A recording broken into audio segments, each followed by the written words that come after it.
By the spring of 1954, King Farouk's fortune no longer looked like a private fortune at all.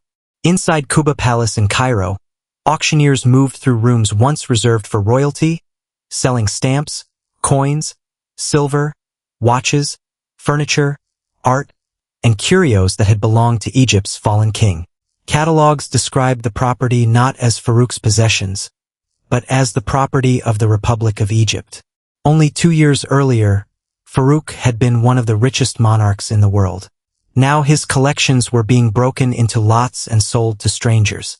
So how did a king with palaces, farms, jewels, cars, yachts, and enormous private collections lose control of so much of it? The simple answer is that Farouk did not lose one neat bank account on the day the monarchy ended. His wealth was a complicated mixture of land, palaces, family property, personal possessions, royal collections, cash, investments, and objects whose ownership was sometimes disputed. When the free officers removed him from power in July of 1952, they did more than send a king into exile. Over the next months, they dismantled the economic structure around the dynasty, seizing royal estates, taking control of palace contents, imposing land reform, and eventually turning many of Farouk's belongings into state property. Some items were preserved. Some were auctioned. Some disappeared into private collections. Some became the subject of legal disputes that lasted for decades. And Farouk himself did not leave Egypt empty-handed. That is what makes the story more complicated than the popular image of a ruined king escaping with nothing. To understand what happened to his fortune, we first need to understand what that fortune actually was. Farouk had inherited far more than a throne. His father, King Fuad I, left him major agricultural holdings, palaces, residences, valuable collections, and the financial advantages that came with being head of one of the wealthiest ruling families in the region. By the late 1940s and early 1950s, foreign newspapers regularly described Farouk as one of the richest men in the world. Exact estimates varied wildly, partly because royal wealth was difficult to separate into clean categories. What belonged to the crown? What belonged personally to Farouk? What belonged to the wider Muhammad Ali dynasty? What had been bought with royal income, state money, private income, or inherited family funds? Those questions would become extremely important after the revolution. Farouk's wealth was visible everywhere.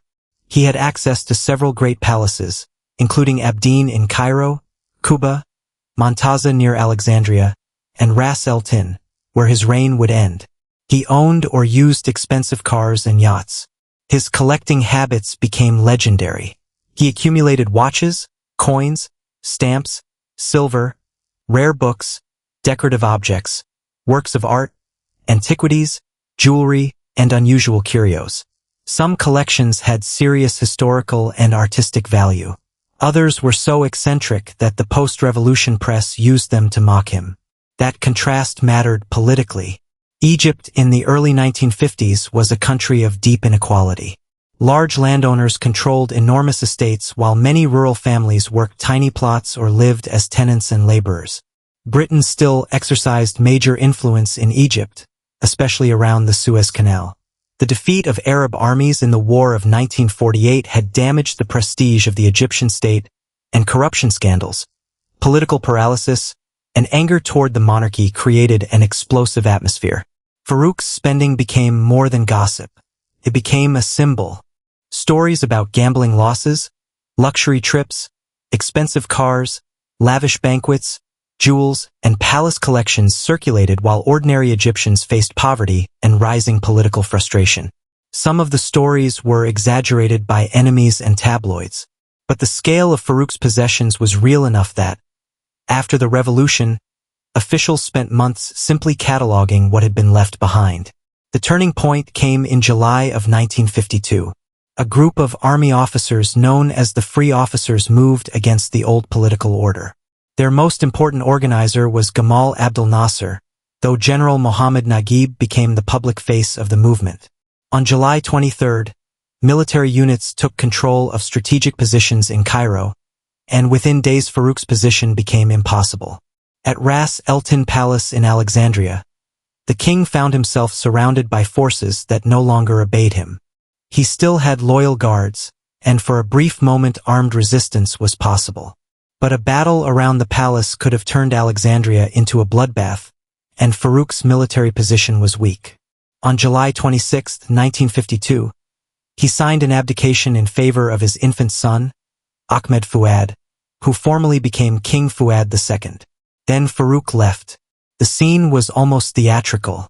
The king departed aboard the royal yacht, the Marusa, the same vessel associated with earlier rulers of his dynasty, sailing away from Egypt with his family, attendants, luggage, and a large number of trunks. Contemporary reports said he took more than 200 trunks into exile. That sounds like a fortune being carried out of the country. But it was only a small fraction of the material world he left behind. Palaces cannot be packed into trunks. Agricultural estates cannot be loaded onto a yacht. Collections filling rooms and cabinets do not move quickly during a forced abdication. Cars, furniture, archives, silver services, museum-quality objects, and thousands of collectible items remained in Egypt. Farouk insisted that he had not carried away a hidden treasure. Soon after reaching Italy, he told reporters that he was no longer a rich man and denied taking a fortune from Egypt. Yet even this claim had an obvious contradiction. In the first weeks of exile, he and his entourage continued to live on a scale most people would consider luxurious. At Capri, contemporary reporters described a large hotel arrangement occupying an entire floor, with numerous rooms, attendants, guards, and staff. So Farouk was not penniless. But he had lost something more important than cash. He had lost control. That distinction is the key to the entire story. A monarch's fortune is not only what he can spend today. It is also the property that produces income tomorrow. Farmland produces rents and crops. Urban property can generate revenue. Palaces store valuable objects. Collections can be sold. Investments can provide income. Political power can protect ownership. Once Farouk was in exile, the revolutionary government controlled the state, the courts, the land administration, the palaces, and the physical assets still inside Egypt. The revolutionaries moved quickly. One of their first major reforms attacked the old system of concentrated land ownership. In September of 1952, Egypt introduced an agrarian reform law that limited the amount of agricultural land an individual could own. The first ceiling was 200 feddans, a feddan being a little more than an acre. The law was not written only for Farouk. It targeted the great landed elite as a class. But the royal family stood at the top of that old system. The new regime also moved beyond ordinary land reform and expropriated the property and finances of the royal family. Palaces and estates connected to the Muhammad Ali dynasty were taken under state control, and officials closed royal residences and began the slow work of identifying, recording, and sorting their contents. This was not simply a political punishment. It was a transfer of an economic system. For generations, the dynasty had accumulated land, residences, objects, and privileges. The revolution wanted to break the political influence of the great landowners and remove the material foundation of the old royal order, so taking royal property was both practical and symbolic at once. The king had gone. Now the state would take the world the king had left behind.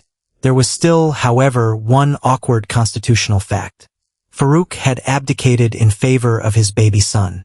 Egypt technically remained a monarchy for almost another year, and a regency governed in the name of Fuad II, even though real power rested with the free officers. Then, on June 18, 1953, the monarchy was formally abolished and Egypt became a republic. By that point, much of Farouk's fortune inside Egypt had already been placed beyond his reach. Which is why the title question has a slightly surprising answer. The abolition of the monarchy did not begin the destruction of Farouk's fortune. It confirmed a process already underway. The revolutionary government now faced a practical problem. What do you do with the contents of royal palaces after a revolution? Some items were too important to treat as ordinary property. Egyptian antiquities, historical objects, and materials considered part of the national heritage could be transferred into state collections. Palaces themselves could be reassigned for government use, official hospitality, museums, or other public purposes. But Farouk had collected far more than the state needed to preserve. The scale was extraordinary. His coin collection alone was famous among dealers around the world, and auction catalogs later listed thousands of lots. His stamps attracted specialist collectors from several countries. His silver, watches, decorative objects, furniture, glass, jewelry, and curios filled separate categories entirely. The revolutionaries decided to sell a large part of it. And that decision created one of the strangest scenes in the history of fallen monarchy. In early 1954, Kuba Palace became an auction house. Imagine the reversal. Only a few years earlier, visitors entered the palace because Farouk was king. By 1954, foreign dealers and collectors entered because Farouk was gone. Auction catalogs were prepared with the help of major British specialists. The sales were divided by category. Stamps were offered in February, the celebrated coin and metal collection ran across late February and early March, and other sales followed for silver, works of art, decorative objects, and palace furnishings. The language of the catalogs made the political transformation unmistakable. These were no longer treasures of His Majesty. They were the palace collections of Egypt, sold by order of the Republic. The government also wanted the sale to tell a public story about where the old wealth was going. Contemporary reporting described the proceeds as useful for projects such as land reform and development. The exact destination of every pound raised is difficult to reconstruct, and it would be misleading to imagine that each auction receipt was handed directly to a peasant family or poured into one specific project. But politically, the message was clear. Property once associated with royal consumption would now be converted into resources of the Republic. That symbolism was reinforced by the way the sales were staged. They did not take place in some anonymous commercial warehouse. Buyers came into a palace that had itself been part of the royal world, standing beneath chandeliers, near rooms filled with objects accumulated by the dynasty, while specialists called out lot numbers and prices. The setting turned an auction into a public demonstration of regime change. Even individual categories were enormous. One section devoted to silver and silver gilt contained hundreds of lots. The coin catalog ran to thousands. The stamp sales required their own specialist sessions. What looked from outside like one royal collection was actually a series of separate markets, each with its own experts, buyers, and values. That fragmentation had a financial consequence. A ruler can accumulate slowly, buying objects over years and often paying retail prices, prestige prices, or simply whatever price is necessary to secure something he wants. A government forced to liquidate a huge collection at once faces the opposite problem. It needs buyers immediately, and that can produce bargains. Later dealers and collectors often argued that parts of the Farouk sales were underpriced. Some rare material was grouped together, and some pieces that would command extraordinary prices in later decades passed through Cairo for far less. So even when the Republic successfully converted royal possessions into cash, it did not necessarily recover anything close to what Farouk had spent building the collections. In other words, confiscation preserved value for the state only imperfectly. Politically, the sale was a success because the king had lost the objects. Financially, the result was more complicated. Farouk's stamp collection provides a good example of how private collecting became state revenue. The collection had been built by King Fuad and Farouk and included Egyptian material as well as stamps from around the world. When it went under the hammer, international buyers competed for it, and surviving records from philatelic organizations show that the Egyptian portion and the rest of the world collection together brought substantial sums in Egyptian pounds. But the coin sale became even more famous. Farouk had assembled one of the most important private coin collections of his time. Dealers knew he was a serious buyer with the resources to acquire rare pieces, and the collection included ancient coins, Islamic coins, European issues, and celebrated American rarities. When the Egyptian government decided to liquidate it, specialists traveled to Cairo. The sale catalog contained nearly 3,000 lots. That number matters because it shows how misleading the word fortune can be. A large part of Farouk's wealth did not sit in a vault as cash. It existed as thousands of physical things, each one identified, grouped, valued, cataloged, and sold. And the process was imperfect. Some rare pieces were placed in group lots rather than offered individually. Dealers later argued that certain items sold for far less than their true value. The government wanted liquidation.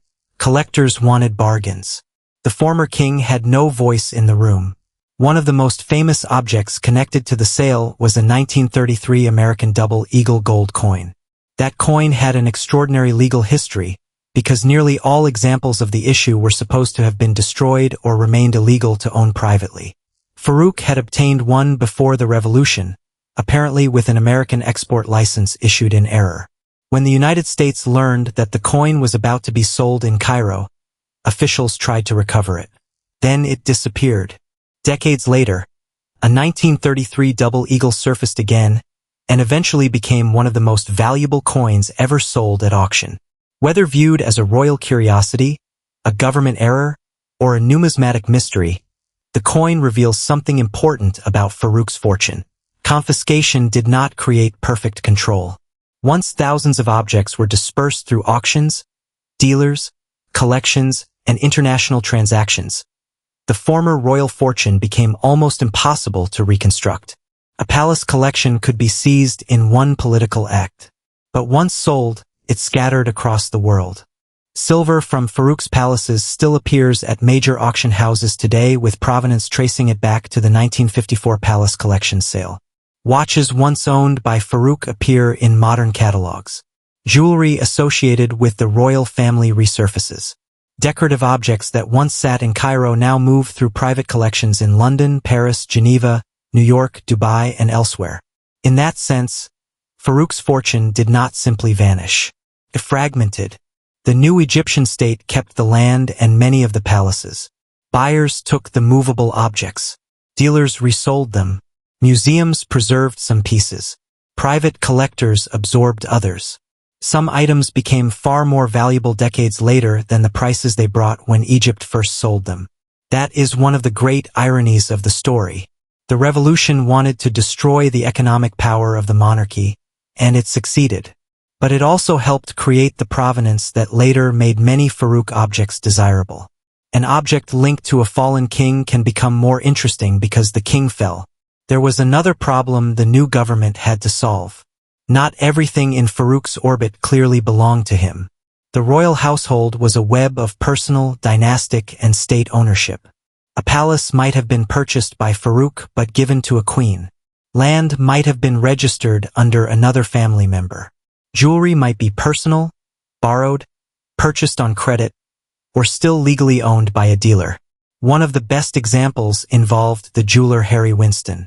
Farouk had acquired the famous Star of the East, a diamond weighing more than 90 carats, along with other valuable stones. But he had not completed payment before the revolution. Winston later described how Farouk still owed him more than $1 million for the Star of the East and other jewels. That created an unusual question. If the Egyptian government had seized Farouk's property, could it also claim a jewel Farouk had not actually paid for? A government legal body eventually recognized Winston's claim. The diamond was reportedly held in a Swiss safe deposit box, and further legal action was required before it was returned. The episode shows why there is no honest way to give one precise number for Farouk's fortune after the monarchy. Some assets were clearly his. Some were royal family property. Some were state-connected. Some had debts attached. Some were abroad. Some were in Egypt. Some were sold. Some were retained. Some were disputed. And some may never be fully traced. What can be said with confidence is that the core of Farouk's old wealth inside Egypt was broken. The land was the most important loss. Luxury objects attract attention because they photograph well. A diamond, a rare coin, a watch, or a palace bedroom makes a better headline than an agricultural title deed. But land was the deeper source of dynastic power. The agrarian reform program capped large private holdings and redistributed land from major estates. Separate measures also confiscated royal estates, and World Bank historical data on Egyptian land reform later included the confiscated properties of the royal family among the land acquired under the early reform program. That meant Farouk could no longer rely on the vast Egyptian agricultural base that had supported royal wealth. The palaces were another permanent loss. They were not merely houses. A royal palace is part residence, part office, part part storage site, part political theater, and part investment in prestige. Once the state took the palaces, it took the spaces in which monarchy had physically existed. Abdeen became associated with the new republican state. Quba became a presidential palace and official residence. Ras El Tin remained under state control. Montaza became part of Egypt's public and governmental heritage. Farouk could buy or rent a villa in Europe.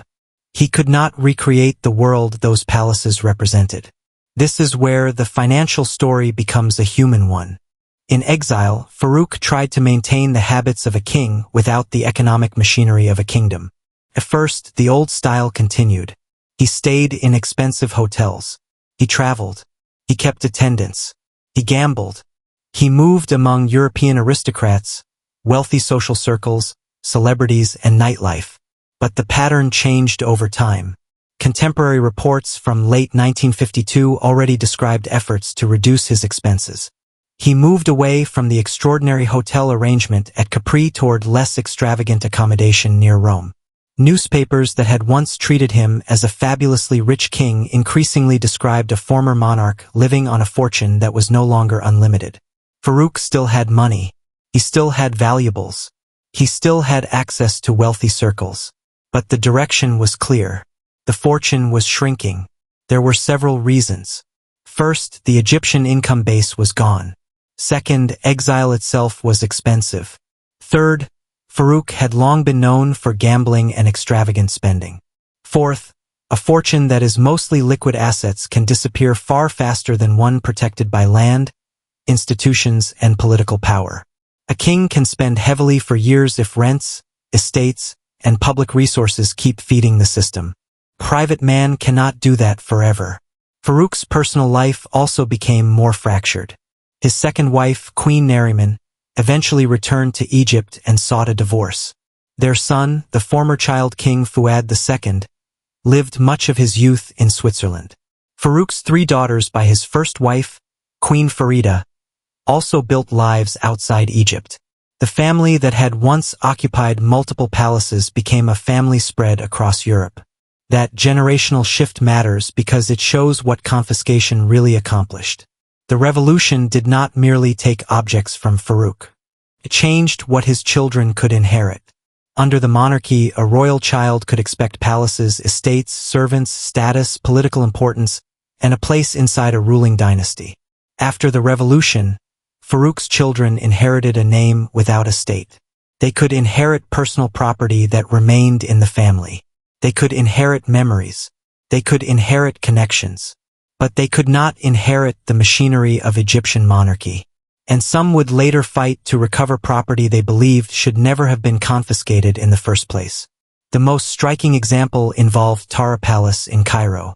Farouk had bought the palace in 1939 and gave it to his first wife, Queen Farida. The history of ownership later became complicated, especially after their divorce.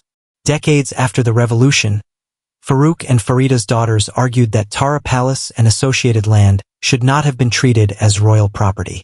Their legal argument was simple in principle. If the property belonged to their mother, and if she was no longer Farouk's wife when the monarchy fell, why should it have been confiscated as part of the royal fortune? In the 1990s, the princesses took the Egyptian government to court. The dispute reached Egypt's constitutional court, which allowed them to pursue the ownership claim rather than dismissing it simply because so much time had passed. That alone is remarkable. Nearly half a century after Farouk left Egypt, the legal system was still trying to answer the same basic question that had existed in 1952. What exactly had belonged to the king? The princesses did not ultimately restore the old royal world. Tara Palace remained in state hands and later became part of Egypt's protected presidential and historical heritage. Today, the palace is still connected to the Egyptian state. Its rooms have hosted presidents, foreign dignitaries, and major political meetings. It has served Republican Egypt far longer than it ever served Farouk. That is perhaps the clearest physical answer to what happened to the fortune. The buildings survived. The ownership changed. And the meaning changed with it. Farouk lived for almost 13 years after leaving Egypt. By the 1960s, he was no longer the central political figure he had once been. The world had moved on. Nasser became one of the most famous leaders in the Arab world.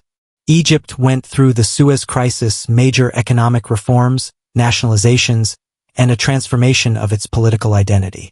Farouk became a figure of exile. Newspapers still followed his private life, but increasingly as a fallen celebrity rather than a claimant who might realistically return to power. He did not rebuild a rival royal court. He did not finance a successful restoration movement. He did not recover the confiscated estates. And he did not regain the palace collections sold in Cairo. His fortune, according to later accounts, continued to decline through spending, gambling, and poor investments. By the time he died in Rome in March of 1965, the contrast with the king of the late 1940s was enormous. He had once controlled a fortune tied to one of the great dynastic estates of the Middle East. He died as an exiled former monarch whose political power had disappeared and whose wealth had been reduced to whatever personal resources remained beyond the reach of the Egyptian revolution. Even his burial reflected the change. Farouk had wanted to be buried in the royal mausoleum at Cairo's Al-Rifai Mosque.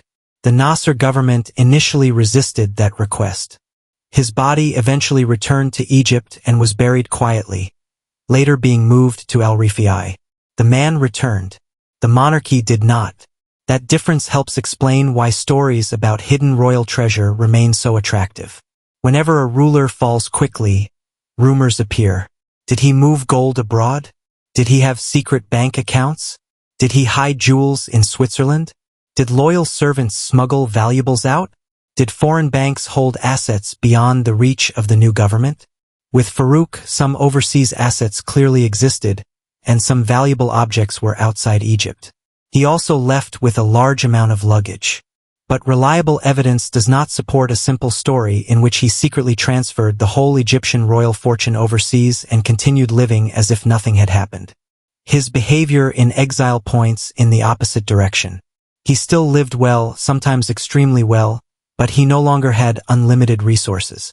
If he had successfully removed the full wealth commonly attributed to him before the revolution, the financial decline of his exile would be much harder to explain.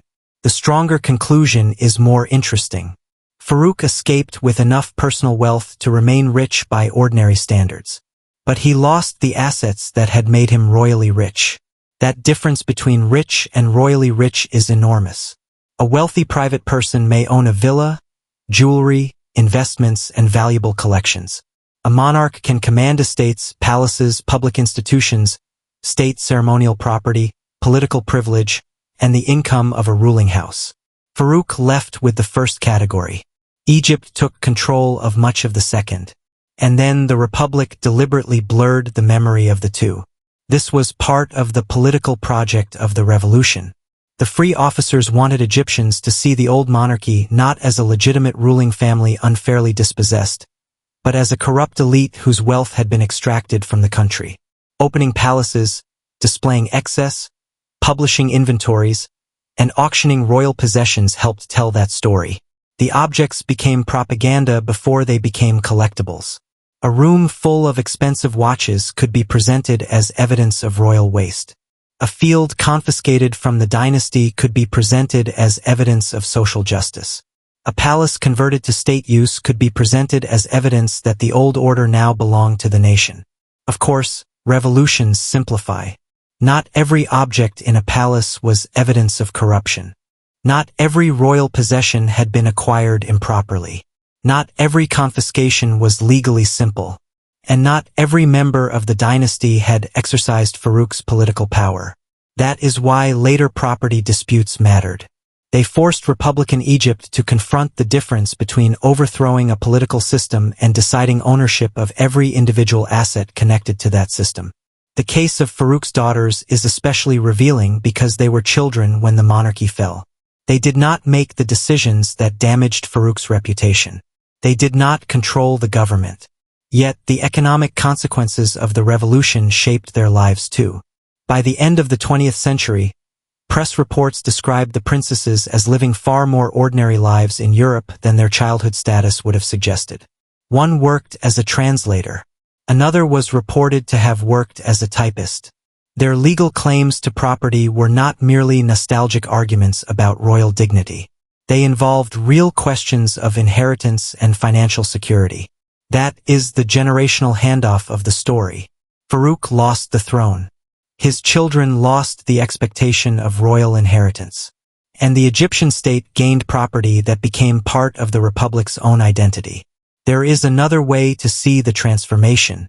Follow one object. Take a silver piece from one of Farouk's palaces. Before the revolution, it might have sat in a royal dining room, surrounded by servants and used during a court that still claimed dynastic authority. After the revolution, officials entered the palace, recorded the object, assigned it to a category, and prepared it for sale.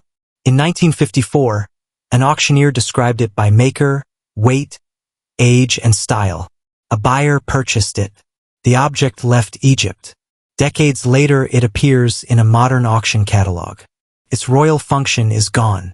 Its political meaning is gone. But its value now includes a new line in its history. King Farouk until 1952. Sold by order of the government of the Republic of Egypt. The revolution became part of the object's price. That is the strange afterlife of Farouk's fortune. The land became reform. The palaces became state property. The collections became auction lots. The jewels became legal disputes and private treasures. The family's inheritance became litigation. The king's spending money became an exile budget. And the name Farouk became provenance. So how much did he actually lose? There is no single trustworthy total. Pre-revolution estimates of Farouk's fortune varied enormously. Contemporary newspapers often mixed rumor with fact, and modern retellings sometimes repeat figures without explaining whether they refer to land, personal assets, royal family property, or supposed overseas wealth. The auction totals do not solve the problem. Even if every sale record were added together, auctions covered only movable property that was actually sold. They would not capture confiscated land, palaces retained by the state, government-held assets, private possessions. Farouk took abroad, property belonging to other family members, disputed items, or objects transferred to museums. An auction price is not the same as true value. Some Farouk objects later sold for dramatically higher amounts because the market changed, because they were better catalogued, or because the royal provenance became desirable. The best answer is therefore structural rather than numerical. Farouk lost most of the economic foundation of his monarchy. That foundation included Egyptian land, palaces, state-connected property, and the great collections left in royal residences. He retained enough portable and overseas wealth to live as a rich exile, at least for a time. But he no longer possessed the self-renewing system that had made his wealth seem almost limitless. That is why the auction at Kuba Palace is such a powerful image. It was not simply a sale. It was a conversion. Rooms that had once accumulated wealth were now liquidating it. Collectors from abroad carried away the small objects. The Egyptian state kept the large ones. And the former king could only read about it from Europe. There was no dramatic moment when every pound, diamond, acre, and painting changed hands at once. Instead, Farouk's fortune dissolved in stages. First came abdication, then physical separation from his property, then land reform, then confiscation of royal estates and finances, then the formal abolition of the monarchy, then inventories, then auctions, then decades of resale, inheritance, litigation, and historical reinterpretation. That slow process is more revealing than the image of a single vault being emptied. Because the real target was not the contents of a vault. It was a social order. Farouk's wealth had been protected by monarchy. Once monarchy disappeared, the property had to survive on ordinary legal ownership alone. Anything that could not clearly do so was vulnerable.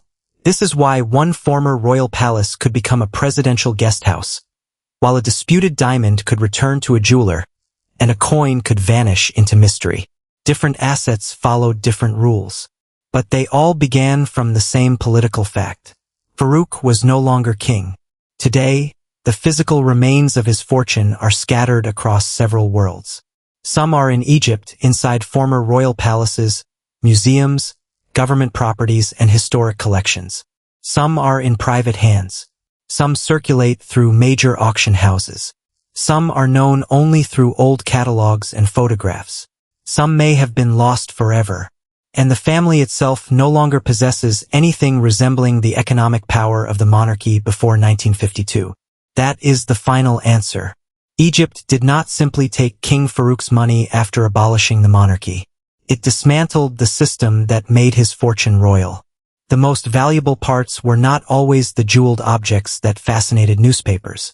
They were the land, the palaces, the legal privileges, the dynastic estates, and the ability to pass that world intact to the next generation. Farouk could carry trunks onto a yacht.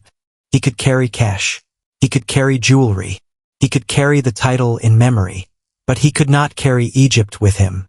And when the auctioneer's voice echoed through Kuba Palace in 1954, that was the real meaning of the sale. The watches, coins, silver, stamps, and curios were being priced one by one. But the greatest asset had already been lost. The throne that made all the rest possible. If you want to follow another royal fortune after a monarchy fell, that is where the next story begins.